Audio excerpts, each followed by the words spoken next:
नमस्कार साथियों। आज हम अपने इस डिटेल्ड वीडियो मेंस के सीरीज में लेकर आए हैं पेपर 7 पार्ट 2।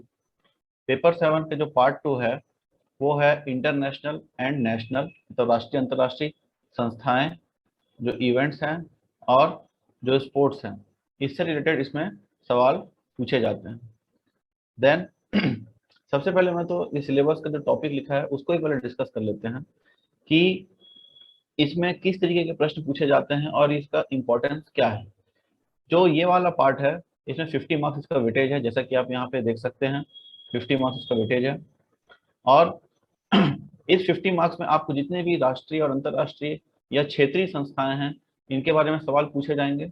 कुछ विश्लेषण वाले क्वेश्चन भी पूछे जाते हैं जिसमें आप लोगों को अपना विचार रखना पड़ता है, जो ऑन द स्पॉट होता है, आपकी समझ सूझबूझ परख से ही उसका आंसर किया जा सकता है। और कुछ स्पोर्ट्स के भी क्वेश्चन पूछे जाते हैं। तो ये है पेपर 7 के पार्ट 2 में जो पूछे जाते हैं उस तरीके के जो टॉपिक हैं। देन नेक्स्ट हम लोग इसमें स्ट्रेटेजी डिस्कस करेंगे, देन सिलेबस डिस्कशन होगा, फिर स्टडी मटेरियल।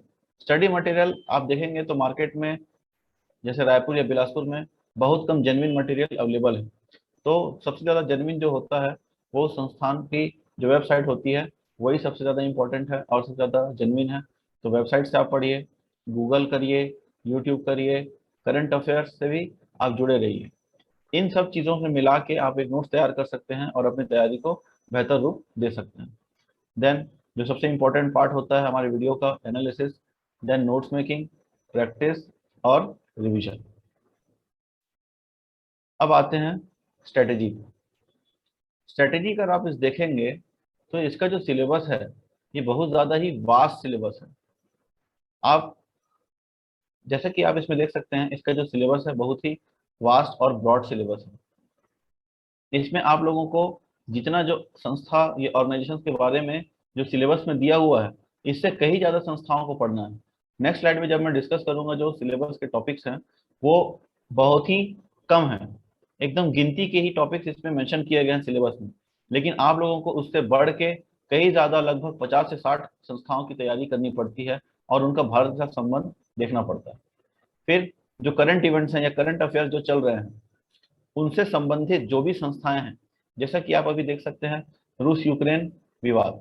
रूस यूक्रेन विवाद में आप देख सकते हैं एक यूरोपियन यूनियन है, फिर नाटो है और इस तरीके के बहुत सारे और भी उससे जो जुड़े हुए संस्थाएं हैं या किसी प्रकार के जो आर्थिक सैंक्शंस जो लगाए जा रहे हैं, आर्थिक प्रतिबंध लगाए जा रहे हैं, इनको आप जरूर पढ़िए।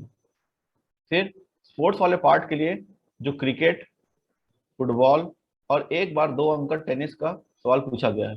तो मेनली क्रिकेट और फुटबॉल को आप अच्छे से तैयार करिए। इससे रिलेटेड जितने भी टर्म्स और प्रमुख खिलाड़ी हैं और टूर्नामेंट्स हैं इनको आप कॉपी में नोट डाउन करके उनको आप एक अच्छा नोट्स बना लीजिए। फिर जो इस सेक्शन में मार्किंग होती है वो बहुत ही एवरेज होती है। आप देखेंगे कि आप अटेम्प्ट तो पूरा कर पाएंगे लेकिन जो मार्क्स मिल रहा है वो बहुत ही कम मिल रहा है। मतलब आपको 40 से 50% मार्क्स भी मिल रहे हैं तो आपने इसमें अच्छा स्कोर किया है। फिर एनालिटिकल क्वेश्चंस, जैसे कि एक बार ह्यूमन राइट्स कमीशन वाला क्वेश्चन इस बार पूछा गया था कि उसका डिक्टेटरशिप और कम्युनिस्ट गवर्नमेंट में क्या रोल रहा है। तो आप ये एनालिटिकल क्वेश्चन के लिए भी तैयार रहिए और भारत के साथ संबंध भी जरूर पढ़िए। ये जो relation with India of every organisation must be studied, क्योंकि जो भी है हम भारत के नागरिक हैं और भारत पर इस संस्था का क्या प्रभाव है या योगदान है या फायदे नुकसान, इसे हमें जानना बहुत ज़्यादा ज़रूरी है। देन जितने भी युद्ध हुए हैं कब, यूएन के फॉर्मेशन या गठन के बाद और उसका भारत से संबंध, ये आप जरूर पढ़िए। क्योंकि पिछले 2 बार से देखा गया है, जैसे एक बार इंडो चाइना वॉर और उसमें यूएन की भूमिका ये पूछा गया था। फिर अभी लास्ट टाइम में कोरियन वॉर के बारे में पूछा गया था। कोरियन वॉर एक ऐसा क्वेश्चन था जिसमें बहुत सारे स्टूडेंट ब्लैंक आउट हो चुके थे कि ये क्या पूछ लिया है, लेकिन उसमें भारत का यूएन के थ्रू बहुत इंपॉर्टेंट योगदान था, इसीलिए उसके क्वेश्चन को पूछा गया था। आप प्रेजेंटेशन इसमें बहुत ही अच्छे से रखिए, एकदम टू द पॉइंट और अच्छे पॉइंट्स को आप लिखिए जिससे आपका चेकर पे अच्छा इंप्रेशन पड़े। फालतू के पॉइंट्स इसमें मत लिखिए, आपको मार्क्स नहीं मिलेगा। देन नेक्स्ट आते हैं हम अपने सिलेबस में। सिलेबस में आप देख सकते हैं कि ये स्क्रीन पे आप देखिए यूएन प्लस एसोसिएटेड ऑर्गेनाइजेशन।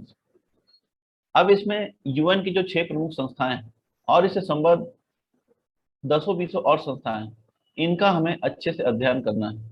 हर एक चीज, इसका गठन, इसका मुख्यालय और इसके जितने भी कार्य हैं और इसके कुछ क्षेत्रीय जो ब्रांचेस भी रहते हैं, उन सब बारे में हमको पढ़ना है।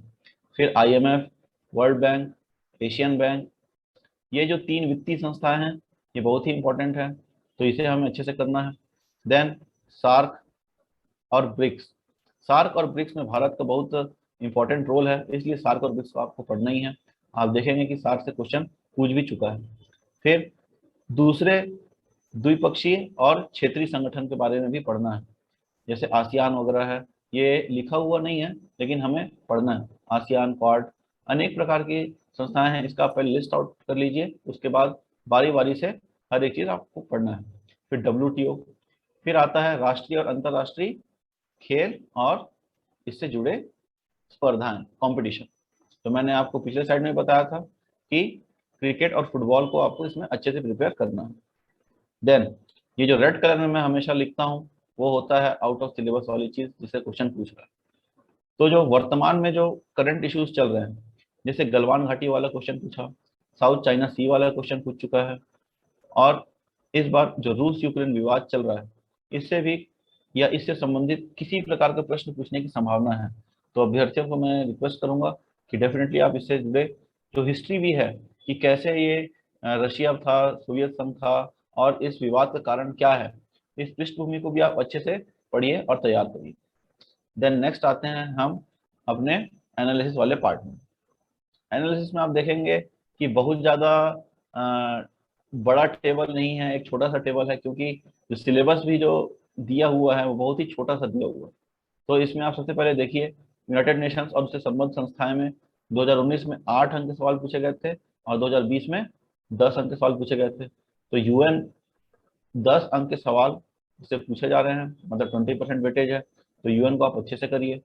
देन सार्क, क्योंकि भारत इससे सीधे तौर पर रिलेटेड है और भारत सबसे प्रमुख देश है सार्क का, इसलिए सार्क से भी 8 अंक के क्वेश्चन पूछे गए थे। फिर अदर बाइलेटरल, मतलब दूसरे द्विपक्षीय और क्षेत्रीय संगठन, आसियान वगैरह, इससे सवाल पूछे जाएंगे।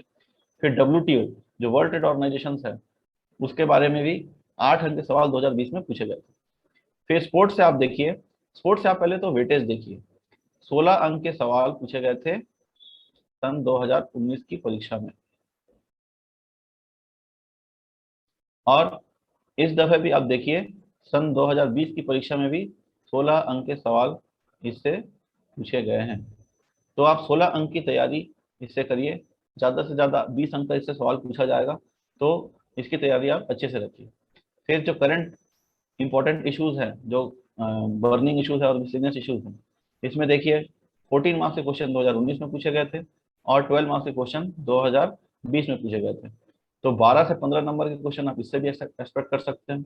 देन वॉर्स, 12 नंबर के वॉर्स के क्वेश्चन 2019 में और 10 नंबर के क्वेश्चन 2020 में पूछे गए थे। तो कुल 60 अंक के सवाल पूछे जाते हैं, जिनमें 10 अंक वाले सवाल जो रहते हैं वो 2 दिए रहते हैं, उनमें से एक अटेम्प्ट करना है। तो ये मेरा विश्लेषण था। हालांकि इसमें बहुत छोटे तौर पर ही सिलेबस को दिया गया है, लेकिन आपको इसमें बहुत फैल के पढ़ना है। सिर्फ सिलेबस के दिए हुए पॉइंट्स को पढ़ेंगे तो आपका स्कोर बहुत अच्छा नहीं हो पाएगा। तो आप डिटेल में जाके प्रीवियस ईयर के क्वेश्चंस को नोट डाउन करके और अपने दोस्तों से डिस्कस करके इसकी तैयारी करिए। अब रही बात इसका नोट्स कैसे बनाना है, रिविजन कैसे करना है और प्रैक्टिस कैसे करना है। नोट्स बनाने के लिए जैसे मैंने आपको बताया, जो भी इसके स्टडी मटेरियल के सोर्सेस हैं, उससे आप उस संस्था के ऑब्जेक्टिव, वर्क और कुछ स्पेशल चीज़ें हैं उसको नोट डाउन करिए। उनका गठन कब हुआ, उसका मुख्यालय कहाँ है, कितने सदस्य हैं, ये सब चीज़ें जरूर नोट डाउन करिए। और एक बार पूरा डिटेल नोट बन जाए उसके बाद फाइनल डे के लिए आप समरी नोट जरूर तैयार करिए। देन रिवीजन के लिए आप बार बार उसे पढ़ते रहिए, तभी आपको याद होगा, क्योंकि इसमें बहुत सारे डेटा और यूनिक चीज़ें, नई चीज़ें जो हमें याद करनी होती हैं। ग्रुप डिस्कशन का सहारा लेके भी आप इसमें रिवीजन कर सकते हैं, तो आपकी तैयारी कम समय में बेहतर हो सकती है। देन आते हैं इसमें प्रैक्टिस के लिए। प्रैक्टिस में आप जो प्रीवियस ईयर क्वेश्चन हैं उनको आप हल करिए, और जितने भी अ, जो मैंने टॉपिक्स डिस्कस किए हैं या जो सिलेबस में दिए हुए हैं या जो आप नोट्स प्रिपेयर करेंगे क्लास में, उसको भी आप बार बार लिख लिख के अपने टीचर से चेक करा करा के प्रैक्टिस करिए, जिससे आपकी तैयारी बेहतर होगी। तो ये था आज के वीडियो में। Thank you and all the best.